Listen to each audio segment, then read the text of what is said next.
Hi, I'm Captain Steve Turonis with the Lompoc Fire Department. I run out of Station 1 on C shift. Engine 1 was dispatched to a trailer fire at the corner of 3rd and Chestnut. On scene, we found a fully involved RV trailer away from any structures.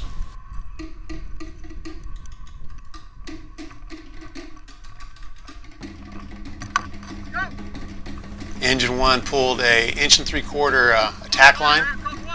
I confirmed with the owner that there were no occupants inside and this was not a rescue. Okay, now you've got a firefighter kneeling on the ground there. What's he doing? He's putting on his mask. We do that with every fire, whether it's a trash can fire. A lot of the products of combustion, even though it's a small fire, such as a trash can fire, are extremely dangerous to us. We're about the fumes for the firefighter safety and our safety. Initially, the captain is spraying the water myself, and the firefighter is masking up so he can get closer and get into the fumes without being a health risk. Engine 2 arrived on scene, and they were given an assignment to pull a secondary line for backup.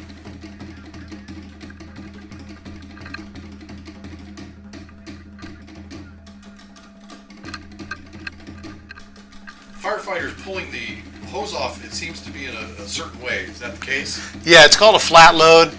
We have some loops that he can grab on and pull the whole section of hose out, and it'll play out nice and easy so we can advance it quickly and we avoid any kind of knots and tangles.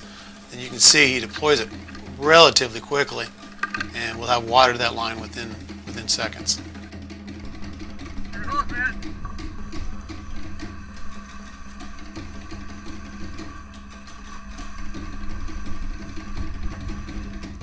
Now, does it typically take 2 firefighters on a hose? No, it's usually one firefighter can handle it. It is nice to have a second person behind you, especially when you're lifting the hose up over your shoulder. And how much does a charged hose weigh? It's not so much the weight, it's the pressure that you have behind the hose.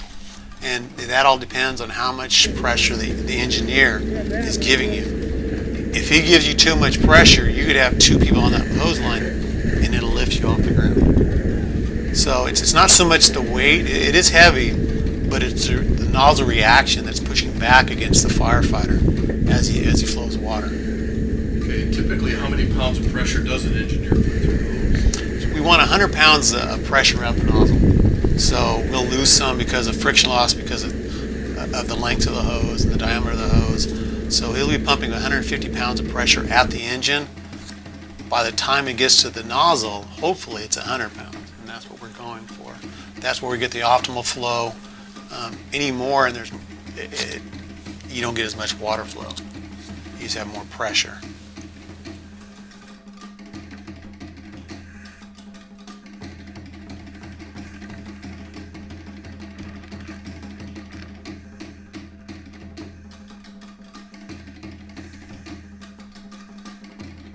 Okay, now here, firefighters trying to open the hood, is that what I'm seeing? Yeah, we had some fire in the actual engine compartment, and we couldn't get to it from the inside of the RV.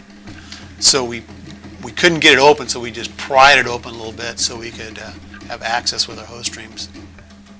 Now, are you concerned on vehicle fires with a gas tank exploding like you see in the movies? No, that's mostly in the movies. Once we get on and start cooling stuff, it's not going to actually explode on us. What happens usually is the tank fails, and we have gas on the ground that ignites. It doesn't actually explode, but we'll have gasoline. If this were to fail, the gasoline would go into the gutter, and we'd have gasoline on fire going down the gutter, in which we'd have to stop it and extinguish it, and then clean up the mess afterwards. Okay, and since this was a motorhome fire, obviously there must be concerns about propane? Yeah, we did have some propane tanks on the passenger side on the bottom. They're pretty well contained in these RVs, and the fire hadn't reached down that low yet. That was a concern that we had early on the fire, but we determined that the fire was not impinging on the propane tank. Is that When you arrive on scene though, is that one of your first concerns on a motorhome fire? The propane's my concern, and also exposures. When I first got on scene, I looked up, made sure we had no power lines above us. We had a line, but it wasn't a power line, it was a phone cable line. And then I'm worried about exposures, such as a tree catching on fire, such as maybe the small trailer behind us catching on fire, and worried about the fire extending to some other object, building, vehicle. So that's all our concerns, and when the captain comes up, he'll walk around and assess all the hazards. And that's one of the things I assessed when I first got on scene was exposures, and then also the propane tank. Okay. And typically, a fire like this, can you estimate how much water you may have used on this particular fire? I'm estimating 300 to 400 gallons. Now, is that from one engine? That's from one engine, yeah. We carry 500 gallons on our engine, and we also had it hooked up to a fire hydrant. Go ahead, Be advised, trailer's clear. Copy.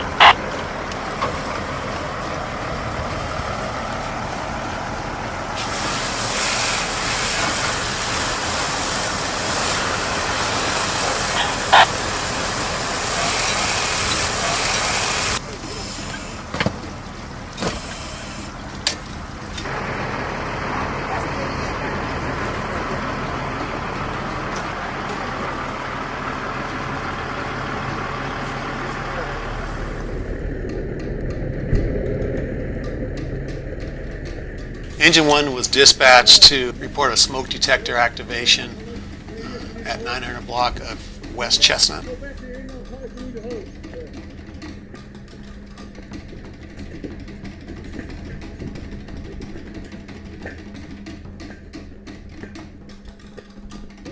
On scene, we found nothing showing from the street. As we approached the apartment, we could hear the smoke detector activating. We tried to knock on the door was locked. We went around to the window and noticed the windows were charged with smoke, at which time Engine 1 notified the incoming units, and Engine 1 forced entry into the apartment complex. Once inside, we found light smoke in the building. We found an individual asleep in the chair and unresponsive. We extinguished the small food on the stove. He was really unresponsive and had to really be shook and be woken up. We took the individual outside. Within a few minutes, he became oriented. He was boiling eggs. Minimal damage, with the exception of where we had to force entry in.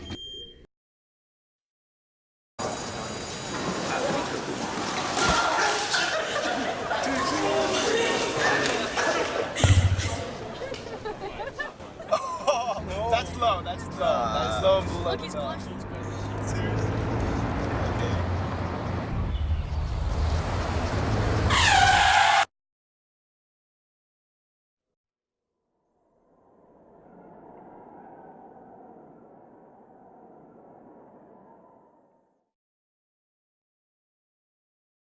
If you're looking for a new pet that your family will cherish every day, consider adopting from a shelter.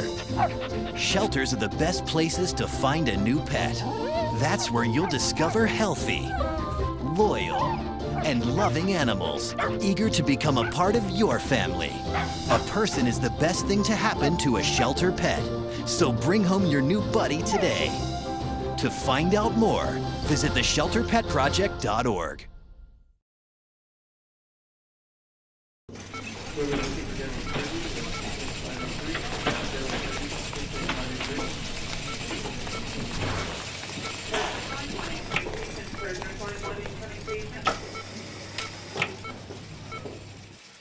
All right, good afternoon. Thank you for watching Lompoc Fire Responding. My name is Anthony Hudley, and I'm an engineer with Lompoc City Fire Department. I've been here full-time for about 11 years, and today I have the opportunity to cook for the guys. We work a 24-hour shift, 4 days every other day, and that's what we call a cycle, and we each get a turn. So like I said, this is my goal for this cycle. Earlier today, we actually had a chance to go to the store. Each person brings in $10 each day, so there's 4 of us, so I had $40 to shop for the supplies that we have today for lunch and dinner. I elected to make today jambalaya. Jambalaya traditionally is a high sodium, so a high salt and high carb meal. And what I'm doing is I'm changing it up a little bit out of a recipe book called the Paleo Diet. And the only thing we're really going to change is the rice in it. You notice there's the head of cauliflower sitting there, and I'll show you a little bit of how to substitute the rice for the cauliflower. We're going to use Louisiana hot link sausage as well as chicken. You can also substitute these other items for, well, at least the sausage, with something else if you're trying to cut back on other things. But like I said, my goal today is just to not have we're not going to use the rice. So for the oil, instead of canola oil, we're going to go ahead and use coconut oil. I really like to use it just because it has a lot of flavor. The actual coconut taste isn't strong. Just a tablespoon into the skillet, and if you noticed, I went ahead and I spun the handle away from the edge because we always want to practice safety, make sure we're not going to knock that skillet off the top of the stove there. So coconut oil, when it comes in the jars, it doesn't appear to be liquid, it's pretty solid. So just take your little spoon and just use a spoonful, like a tablespoon's worth. And that's all about you need, and that's how it looks right there.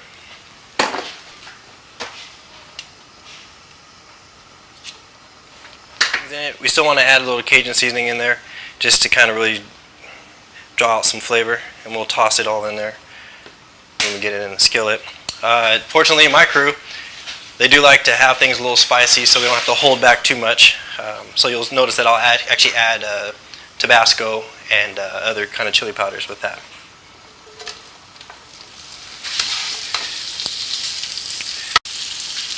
So today actually for us is Sunday, and that gives us an opportunity to kind of do things a little bit different in the sense of when we're eating.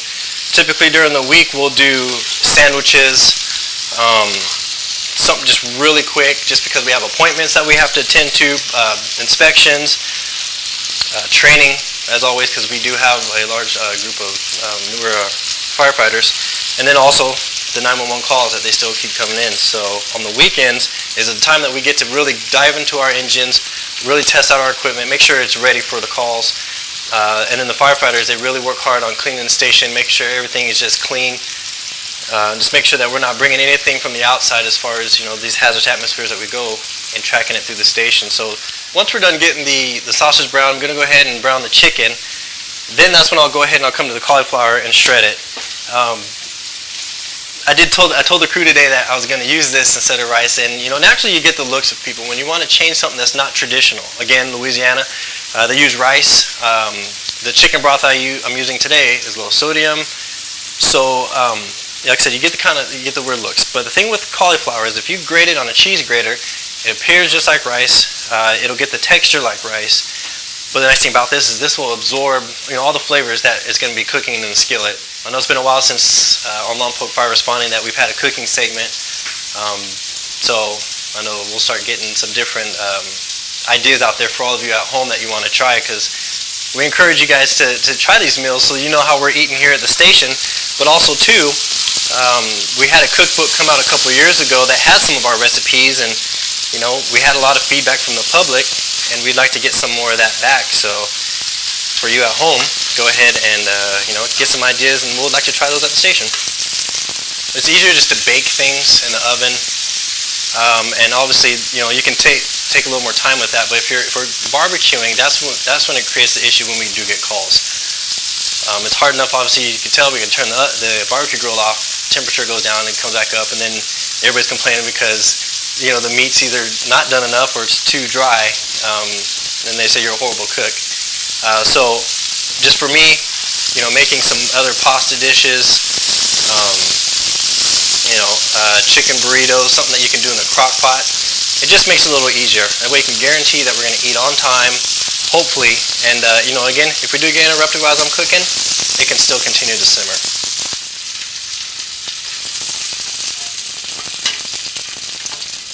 chicken, I went ahead and I added Cajun seasoning to it as well. It goes right in there.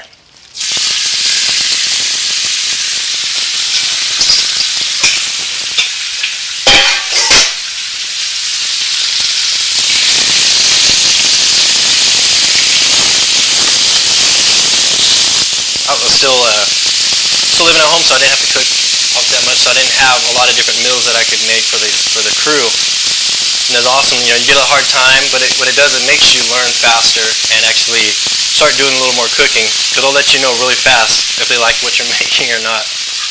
But another great thing though is everybody else gets their turn to cook for their cycle, and you see other dishes they make. And I tell you, there's some really good cooks here.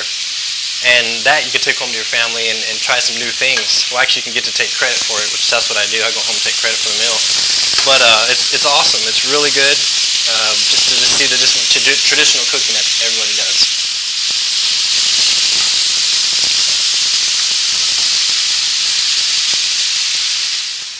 And again, I can really express to you that you will not get the taste of a typical raw cauliflower by doing this, because I am not a fan of cauliflower, but I definitely enjoy it. And then again, just grate it up down like this, and you see how it kind of gets shaved off like that, and that's what it ended up looking. So you just continue just to work it around. Okay, so we got a call, so this will have to wait. Just turn my skillet off. Alright, and that's going to be a long call. It's a child hit by vehicle, so everything's off. Alright.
Okay, so we already have 2 tablespoons of coconut oil in there, plus from the other meat, so we don't need to add any more to it. So we'll just go ahead and throw the vegetables in there. So what I've elected to do, it does call for onions and green bell peppers. I've left that out just because the nature of working with different people. Some prefer things they're not like myself. I prefer not to have olives. Not much of a fish person, so you usually try to accommodate your crew. You want everybody to be able to eat, eat the meal that you prepare. So we're just going to go ahead and saute green celery. Celery's green, and garlic.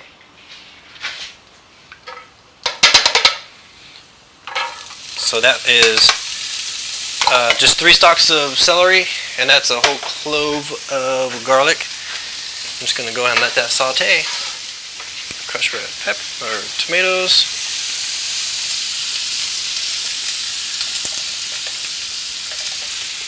Okay.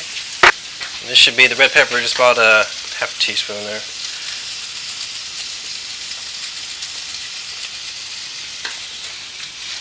Same with the tapatio.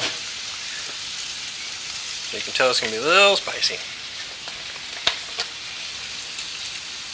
Got your black pepper. Okay, so we're going to go ahead and just mix this up. And again, I mentioned before, I did leave out some other ingredients it calls for. So you can either add things that you would like or substitute others. So add your chicken, add your hot links. So again, all that we're trying to do with this is heat it all up together, and then we'll add the chicken broth, bring it to a boil. Okay, so we're gonna let that heat up for 10 minutes. It seems like everybody in the department collectively is geared more towards just kind of helping each other out, watching kind of what we eat, going more for the elective part of the healthier things. We had some key individuals earlier on that were really you know, instrumental in helping us trying to eat better. And now that when we do have the opportunity to go work out, everybody is you know, in there working hard, just because that's what's going to really help us out in the long run. When we're inside, either obviously we, you know, structure fires, when we're doing rescues, when we're out at the wildland fires, hiking miles and miles on hills in extreme heat, you know, that's the only way that we can prepare ourselves for those elements. And obviously it comes back down to eating as well. So that's why it's very important that we have the opportunity to go do some physical fitness. Alrighty, so for the last ingredient to put into the pan, this is the chicken broth. I like to use the low sodium, and it calls for 2 cups. So we'll just go ahead and pour that in. This is going to add even that much more flavor. So stir it in. So bring it to a boil, and once you're able to do that, let it boil for about 25-30 minutes. So it's 7:42. So, you know, with calls, the prep work, it was just a little over an hour to make the meal. But hopefully the crew will enjoy it.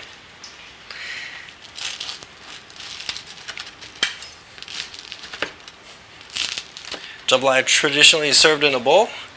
So this is the cauliflower that we grated earlier. Just make you a nice bed bottom. As you can see, 1 head of cauliflower goes a long way. So like that. Then we scoop out some of our jambalaya mix. Some sauce. And there you go. Dinner's ready!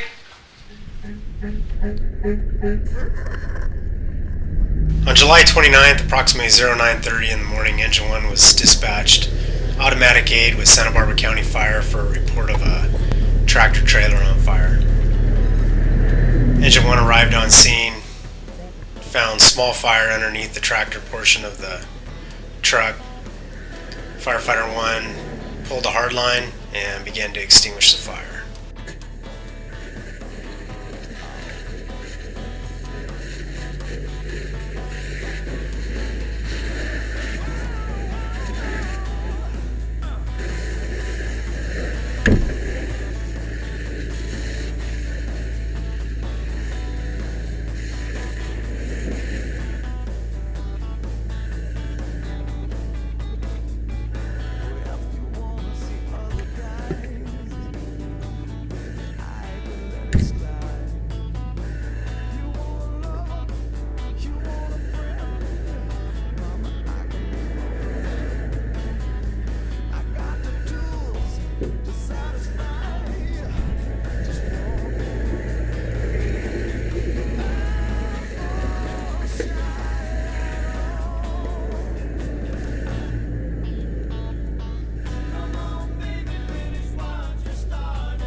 Here you can see the firefighter spraying underneath the cab.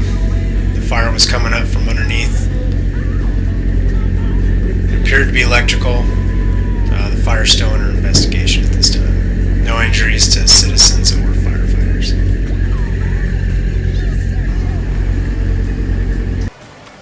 On August 2nd, at approximately 11:45 at night, Engine 2 was dispatched to a report of a vehicle accident. While en route, Engine 2 was diverted to report of power lines down caused by the vehicle accident. Engine 1 was then dispatched to the actual vehicle location, which was approximately 2 blocks away. On arrival, Engine 2 found power lines down in the alley and across O Street. Upon investigation, Engine 2 discovered a yard which the vehicle had traveled through and caused extensive damage. The vehicle nearly missed the fire hydrant, which you see in the video, but actually struck the light post in the background.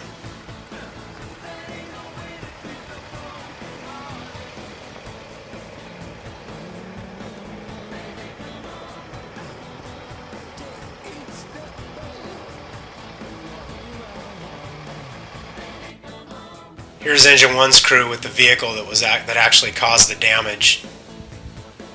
As you can see, substantial damage to the rear of the vehicle.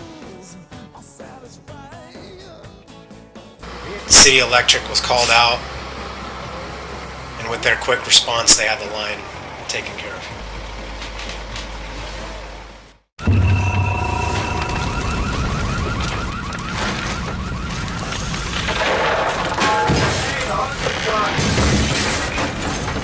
We gotta go.